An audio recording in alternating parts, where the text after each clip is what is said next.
ప్రభువైన యేసుక్రీస్తు నామములో అందరికీ వందనాలు. ఈరోజు దేవుని వాక్యము సామెతల గ్రంథం 19వ అధ్యాయం 11వ వచనం. ఒకని సుబుద్ధి వానికి దీర్ఘశాంతమునిచ్చు, తప్పులు క్షమించుట అటు వానికి ఘనతనిచ్చు. ఈ వాక్యము మనిషి జీవితంలో వివేకము మరియు క్షమాగుణము ఎంత ముఖ్యమో తెలియజేస్తా ఉంది. వివేకం ఉన్నటువంటి వాడు తొందరపడ్డు, వివేకం ఉన్నవాడు తొందరగా కోప్పడడు, పరిస్థితులను అర్థం చేసుకొని స్పందించేవాడిగా ఉంటాడు. అందుకే యాకోబు పత్రిక 1వ అధ్యాయం 19లో వినుటకు త్వరపడుడి, మాట్లాడుటకు ఆలస్యపడుడి, కోపించుటకు నిదానించుడని వాక్యం సెలవిచ్చింది. వివేకం ఉన్నవానికి మనశ్శాంతి ఉంటుంది. అతడు చిన్న విషయాలపై కలవరపడేవాడు కాదు.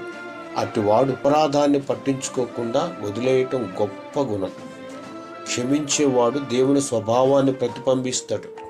ఎఫెసీయులకు రాసిన పత్రిక 4వ అధ్యాయం 32లో దేవుడు క్రీస్తునందు మిమ్ములను క్షమించినట్టు మీరు ఒకరినొకరు క్షమించుకుంటే. క్షమించటం బలహీనత కాదు, కానీ అది ఆత్మీయ బలం. అది అందరూ చేయలేరు, ఆత్మీయులు మాత్రమే చేయగలుగుతారు. కుటుంబంలో, సంఘంలో, సేవలో అపార్థాలు వస్తాయి. వెంటనే ప్రతిస్పందించకుండా వివేకంతో స్పందించేవాడిగా ఉండాలి. తప్పులను క్షమించటం ద్వారా సంబంధాలు నిలుస్తాయి, సంబంధాలు బలపరుస్తాయి. ఒక చెట్టు మీద రాయి వేస్తే అది తిరిగి రాయి వేయదు, కానీ ఫలమిచ్చుతుంది.